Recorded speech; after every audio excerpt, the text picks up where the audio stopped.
പരിപാടി. ഹലോ, ഇതൊരു സർക്കാർ സ്ഥാപനമല്ലേ? ഇവിടെയാണോ നിങ്ങളെ കൊഞ്ചലും കൊഴയിലും ശൃംഖരിക്കലും ഒക്കെ? ഇത് ഞാൻ കംപ്ലൈന്റ് ചെയ്യും. താൻ എന്ത് കംപ്ലൈന്റ് ചെയ്യുന്ന? ഇതേ ഭാര്യയാണ്. ഭാര്യയാണോ? അതെ, എന്റെ ഭാര്യ. ബസുമതി, നീ എന്തിനാണ് എന്നും നേരത്തെ വീട്ടിൽ നിന്നിറങ്ങി ഓഫീസിലെത്തുന്നതെന്ന് എനിക്കിന്ന് മനസ്സിലായി. മനസ്സിലായല്ലോ. പിന്നെ ചോറ് കൊണ്ടുവരാതിരിക്കാൻ ഇപ്പം എനിക്ക് മനസ്സിലായി. വസുമതി, നീ എന്താ ചോറെടുക്കാതെ പോകുന്നത്? വെളുപ്പിന് 4 മണിക്ക് എഴുന്നേറ്റ് ഞാൻ അടുക്കളയിൽ കിടന്ന് കഷ്ടപ്പെടുന്നത് ആർക്ക് വേണ്ടിയാ? ആർക്ക് വേണ്ടിയാ? നിനക്ക് വേണ്ടി. നീ വീട്ടിൽ നിന്ന് ഇറങ്ങിയ ശേഷം ഞാൻ എന്തെല്ലാം പണി ചെയ്തെന്നറിയോ? പാത്രം കഴുകി, മുറ്റം തൂത്തു, പിള്ളാരെ കുളിപ്പിച്ചൊരുക്കി സ്കൂളിൽ വിട്ടു. പിന്നെ വൈകുന്നേരം നിനക്ക് സീരിയൽ കാണുമ്പോ കുറിക്കാനുള്ള സ്നാക്സ് വരെ ഉണ്ടാക്കി വച്ചിട്ടാ ഞാൻ വന്നത്. നമ്മൾ ആണുങ്ങൾ വേണ്ടേ ഇതൊക്കെ കണ്ടറിഞ്ഞ് ചെയ്യാൻ? നമ്മള് ആണുങ്ങള്. പിന്നെ അടുക്കള പണി കാരണം ഓഫീസിലെത്താൻ ഞാൻ അല്പം വൈകിയെ പോലും പേടിക്കാനില്ല. എവനില്ലേ ഈ ചന്ദ്രൻ, എന്റെ കുറവ് നികത്തിക്കൊള്ളും. സ്നേഹമുള്ളവനാ. പിന്നെ എനിക്കറിയാം അല്ലേ ചന്ദ്ര? അല്ല, ചേട്ടൻ എന്താ ഇവിടെ? ഞാനൊന്ന് നടക്കാൻ ഇറങ്ങിയതാ. നടക്കാൻ ഇറങ്ങിയപ്പം വെറുതെ കയറിയതായിരിക്കും അല്ലേ? അയ്യോ അല്ല, എന്നെ ഒരു പട്ടി കടിച്ചു. പട്ടി കടിച്ചാ ഇങ്ങോട്ടാണ് അവിടെ കയറി വരേണ്ടത്. അല്ല ആശുപത്രിയിലും പോടൂ. ഞാൻ ആശുപത്രിയിലൊക്കെ പോയി. എന്നെ കടിച്ചത് ഒരു തെരുവ് പട്ടിയാ സാറേ. റോഡ് വക്കിൽ ഇവറ്റകളെ കൊണ്ട് എന്തോ ഒരു ശല്യമാണെന്നറിയാവോ? ഇവറ്റകൾക്കെതിരായിട്ട് ഇവിടുന്ന് എന്തെങ്കിലും ഒരു നടപടി കൈക്കൊള്ളണം സാറേ, പ്ലീസ്. അയ്യോ, തെരുവ് നായക്കെതിരെ നടപടി എടുക്കാൻ നഗരസഭയിൽ ഒരു വകുപ്പുമില്ല. അപ്പൊ തെരുവ് പട്ടികൾ ഞങ്ങളെ കടിച്ചോട്ടെന്നാണോ സാർ പറയുന്നത്? അല്ലെങ്കിലും തന്നെ കണ്ട ഏത് പട്ടിക്കും ഒന്ന് കടിക്കാൻ തോന്നും. അതിപ്പോ മനസ്സിലായി. എന്നെ കണ്ട ഏത് പട്ടിക്കും ഒന്ന് കടിക്കാൻ തോന്നും. തന്നോട് അല്പം സ്നേഹത്തോടെ സംസാരിച്ചപ്പോ തലേക്കറി നിറങ്ങാൻ വരുന്നു. ഞാനൊരു സർക്കാർ ഉദ്യോഗസ്ഥനെ പോലെ പെരുമാറാത്തതുകൊണ്ടാണോ? ഇതാണ് പണ്ടുള്ളവര് പറയുന്നത്. ഞാൻ ഇരിക്കേണ്ടടുത്ത് ഞാൻ ഇരുന്നില്ലെങ്കിൽ അവിടെ നായ കയറി ഇരിക്കും. അതെ. അപ്പൊ എന്നെ പോലൊരു സാധാരണക്കാരനെ പട്ടി കടിച്ചാൽ ഇവിടുന്ന് ഒരു നടപടി സ്വീകരിക്കാൻ കഴിയില്ലെന്നാണോ സാർ പറയുന്നത്? ഞാൻ പറയാനുള്ളത് പറഞ്ഞു. നിങ്ങൾക്ക് ഇനി എന്തെങ്കിലും പറയാനുണ്ടെങ്കിൽ നിങ്ങളൊക്കെ വോട്ട് കൊടുത്ത് ജയിപ്പിച്ച നേതാവ് പോരും, അങ്ങോട്ട് പറഞ്ഞാൽ മതി. അയ്യോ കോഴി സാറേ, കോഴി. ഞാനല്ല, ഇയാളാ കോഴി. എടോ ഇങ്ങോട്ട് വാ. ഞാനാ. എനിക്ക് തെറ്റിയതാ, പുള്ളിയാ കോഴി. അല്ലല്ല, പ്രധാന ഉദ്യോഗസ്ഥൻ. പ്രധാന ഉദ്യോഗസ്ഥ, പ്രധാന ഉദ്യോഗസ്ഥ. എന്താടോ തന്റെ പേര്? ഗോപി സാറേ, ഗോപി. ഗോപി സാർ ഞാനാ. തന്റെ പേരെന്താ? എന്റെ പേരും ഗോപി സാറേ, ഗോപി.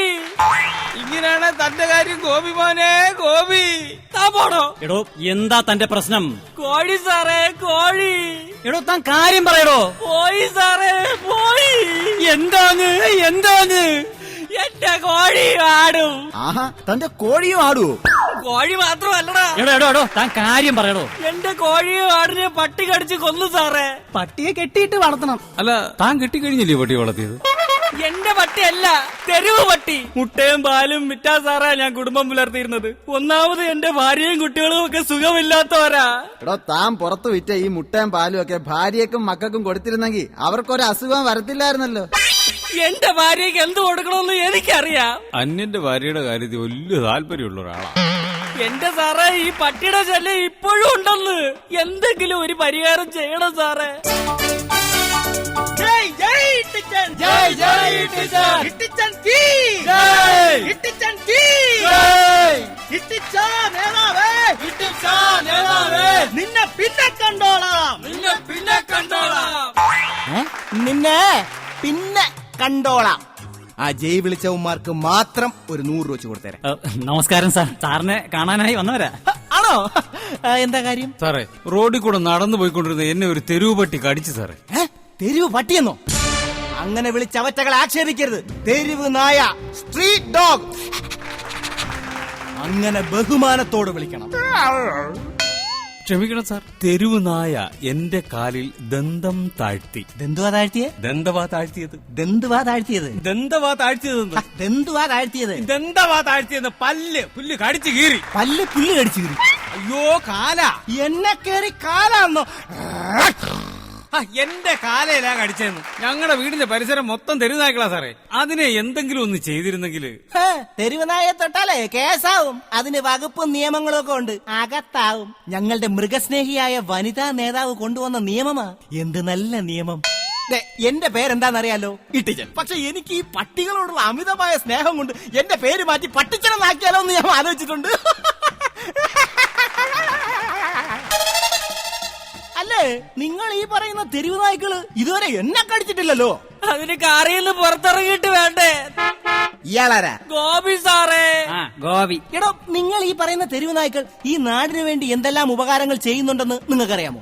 എന്തുപകാരം സാറേ, എന്തുപകാരം? എന്റെ കോഴി. എടോ, നമ്മുടെ നാട്ടിൽ ദിനം പ്രതി കുമിഞ്ഞുകൂടുന്ന മാലിന്യങ്ങളൊക്കെ തിന്നു തീർക്കുന്നത് ആരാ? സാറാണോ? എന്റെ കോഴി. ആ സാറേ, അവന്റെ കോഴിയാ. നിങ്ങൾ ഈ പറയുന്ന തെരുവ് നായ്ക്കൾ ഇവിടെ ഇല്ലായിരുന്നെങ്കിൽ ഈ പറയുന്ന മാലിന്യങ്ങളെല്ലാം ഇവിടെ കുന്നുകൂടി അതിൽ എലിയും പെരിച്ചാഴിയും പെറ്റുപെരുകി അതിലൊരു എലിയാണ് തന്നെ കടിച്ചിരുന്നെങ്കിൽ തനിക്ക് എലിപ്പനി വരത്തില്ലായിരുന്നോടോ? ഇതിപ്പോ കടിച്ചത് ഒരു നായ, കൂടിപ്പോയാ തനിക്ക് പേയ. ഒന്ന് പോയാ ഇവിടെ ഒന്നും പോയാ ഇവിടെ പേപ്പട്ടിയെ പോലെ വളരെ നിസ്സാരമായിട്ട് ഇയാൾക്ക് കുറച്ച് അങ്ങ് ചത്തുടായോ? എനിക്ക് പേ ഇളകെട്ടുന്നു. ഒരു പക്ഷേ പേ ഇളകിയാ തന്നെ അതിനൊക്കെ മരുന്നില്ലേ? പേ വിഷബാധക്കെതിരായിട്ടുള്ള മരുന്ന് ഒരു സർക്കാർ ആശുപത്രിയിലും കിട്ടാനില്ല സാറേ. സർക്കാർ ആശുപത്രികളിൽ മരുന്ന് കിട്ടത്തില്ല, പക്ഷേ മരുന്ന് കിട്ടുന്ന വേറെ ചില സ്ഥലങ്ങളുണ്ടല്ലോ. വേറെ വേറെ എവിടെ സാറേ, എവിടെ? എന്റെ കോഴി. പറഞ്ഞു കൊടുക്കണം അങ്ങോട്ട്. ബഹുമാന്യനായ നമ്മുടെ നേതാവിന്റെ തന്നെ പ്രൈവറ്റ് ഹോസ്പിറ്റലിൽ, ബ്ലേഡ്സ് ഹോസ്പിറ്റൽ, അവിടെ കിട്ടും സാറേ. പ്രൈവറ്റ് ആശുപത്രിയിലൊക്കെ മരുന്നിന് ഭയങ്കര വിലയാ സാറേ. സാധാരണക്കാരായ ഞങ്ങൾ ഇത്രയും പൈസക്ക് എവിടെ പോകും? അതിനും വഴിയുണ്ട്. ബ്ലേഡ്സ് ഹോസ്പിറ്റലിന്റെ തൊട്ടു മുന്നിലായി നേതാവിന്റെ അനുജൻ നടത്തുന്ന പണമിടപാട് സ്ഥാപനമുണ്ട്. സ്വർണമോ വീടിന്റെ ആധാരമോ എന്ത് വേണമെങ്കിലും പണയം വയ്ക്കാം. 3 മിനിറ്റിനുള്ളിൽ പാപ്പരാവാം, പണക്കാരാവാം. സാറേ, എന്റെ കോഴിയെ തെരുവ് പട്ടി കടിച്ചു കൊന്നു സാറേ. പട്ടിക്ക് കോഴിയിറച്ചി ഭയങ്കര ഇഷ്ടമായതുകൊണ്ടല്ലേ എന്നെ പോലെ. കേട്ടില്ലേ, പട്ടി ഇട്ടി ഇട്ടി പട്ടി, പട്ടി ഇട്ടി ഇട്ടി പട്ടി. എന്റെ കോഴി സാറേ, എന്റെ കോഴി. എടോ, എന്തുവാടോ ഇത്? ഒരു കോഴി എത്താനാണോ താൻ ഇങ്ങനെ കരയുന്നേ? ഇങ്ങോട്ട് നോക്കി. എടോ, എന്റെ അച്ഛൻ, എന്റെ സ്വന്തം അച്ഛൻ മരിച്ചിട്ട് ഞാൻ കരഞ്ഞിട്ടില്ല, അറിയോ? സാറിന്റെ അച്ഛൻ മുട്ട ഇടുവായിരുന്നോ? സാറേ,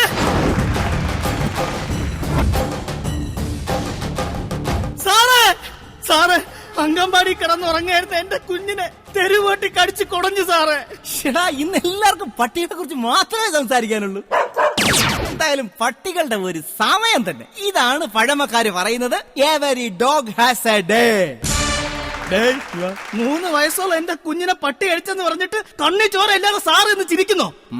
അങ്ങനെയാണെങ്കിൽ കുരയ്ക്കാത്ത പട്ടി ആയിരിക്കും കടിച്ചത്. അല്ല, കുരയ്ക്കും പട്ടി കടിക്കില്ലെന്നാണല്ലോ. സാറേ, നമ്മുടെ രാജ്യത്ത് പട്ടിയെ കൊല്ലാൻ നിയമമില്ലെങ്കിൽ പട്ടിയിറച്ചി കഴിക്കുന്ന എത്രയോ രാജ്യങ്ങളുണ്ട്. അങ്ങോട്ട് ഇതിനെല്ലാം കയറ്റി അയക്കണം. അവർക്കതൊരു ആഹാരമാകും. ഇവിടുത്തെ ശല്യം ഒഴിയും. വിദേശ രാജ്യങ്ങളിൽ മാത്രമാണ് പട്ടിയിറച്ചി കഴിക്കുന്നതെന്ന് ആരാ പറഞ്ഞത്? എടോ, ആരാ പറഞ്ഞത്? നമ്മുടെ നാട്ടിലെ പല ഹോട്ടലുകളിലും മട്ടൻ ഇറച്ചി എന്ന് പറഞ്ഞ് വിതരണം ചെയ്യുന്നത് എന്താണ്? പട്ടിയിറച്ചി. അതുകൊണ്ട് ഞാനൊരു കാര്യം പറയാം, ഇവിടെ എന്നല്ല ഒരു നാട്ടിലും പട്ടിയെ കറിവെച്ച് കഴിക്കാൻ ഞാൻ അനുവദിക്കത്തില്ല. കൊല്ലണ്ട സാറേ, കൊല്ലണ്ട. നിങ്ങൾക്ക് ഇവയൊക്കെ പിടിച്ച മൃഗശാല ഇട്ടുകൂടെ? എന്നിട്ട് കണ്ടേ തീരുമെന്നുള്ളവർക്ക് അവിടെ പോയി കണ്ടാ പോരെ. എന്റെ കോഴി. എടോ വിവരദോഷി, തെരുവ് നായ എന്ന് പറഞ്ഞാൽ തെരുവിലാണ് വളരേണ്ടത്, അല്ലാതെ മൃഗശാലയിലല്ല. പട്ടിയെ കൊല്ലാൻ വകുപ്പുമില്ല, മൃഗശാലയെ പിടിച്ചടക്കിയല്ല. ഇവയുടെ വർധന തടയാനുള്ള മാർഗമെങ്കിലും സ്വീകരിച്ചൂടെ? പട്ടിയെ പിടിച്ച് വന്ധ്യംകരണം ചെയ്യുക എന്നുള്ളതാണ് ആദ്യത്തെ ലക്ഷ്യം. അതിനുവേണ്ടി ഖജനാവിൽ നിന്ന് ലക്ഷങ്ങൾ മുടക്കി വിദേശ രാജ്യങ്ങളായ Japan, Germany, Thailand, Taiwan, Honolulu, Germany, Iraq, Italy തുടങ്ങിയ രാജ്യങ്ങളിലേക്ക് ഒരു സംഘം ആളുകൾ പോയിട്ടുണ്ട്. അടുത്ത മാസം ഞാനും പോകും. അതുമാത്രമല്ല, എന്റെ ബുദ്ധിപരമായ ഒരു നീക്കം കൂടി ഞാൻ ചെയ്യുന്നുണ്ട്. അങ്ങ് കേന്ദ്രത്തിൽ സമ്മർദ്ദം ചെലുത്തി കലണ്ടറിൽ നിന്നും കന്നിമാസം ഒഴിവാക്കും. കന്നിമാസമില്ലെങ്കിൽ ഇവര് എന്തോ ചെയ്യുമെന്നൊന്ന് കാണാമല്ലോ. അപ്പോ ഞങ്ങൾ വോട്ട് നൽകി ജയിപ്പിച്ച ഒരു നേതാവെന്ന നിലയിൽ ഈ തെരുവുനായ ശല്യത്തിൽ നിന്ന് ഞങ്ങളെ രക്ഷിക്കാൻ വേറെ ഒരു നടപടിയും സ്വീകരിക്കാൻ കഴിയില്ലെന്നാണ് സാർ ഈ പറയുന്നത്. എടോ, ആദ്യം നിങ്ങളുടെ ഈ നായകളോടുള്ള സമീപനം ഒന്ന് മാറ്റി, എന്നിട്ട് അവറ്റകളെ ഒന്ന് സ്നേഹിക്കാൻ പഠിക്കും. സ്വന്തം മക്കളെ പോലെ ആഹാരം കൊടുത്ത് വളർത്താൻ നോക്കും. അതെ, അതാണ് വേണ്ടത്. അതാണ്. താങ്കൾക്ക് വിവരമുണ്ട്. വീട്ടിൽ കള്ളം കയറാതെ നോക്കും. വീട്ടിൽ കള്ളം കയറാതെ നോക്കാൻ മാത്രമല്ല, അവയെ കൊണ്ട് വേറെ ചില പ്രയോജനങ്ങളും ഉണ്ട്. അതെന്താ വേറെ പ്രയോജനം? 5 കൊല്ലം പൂർത്തിയാകുമ്പോ സാറന്മാര് വോട്ടും ചോദിച്ച് വീണ്ടും ഞങ്ങളുടെ വീട്ടിലേക്ക് കയറി വരുമല്ലോ. അതെ. അന്നേരം നിങ്ങളുടെ നേർക്ക് അഴിച്ചുവിടാൻ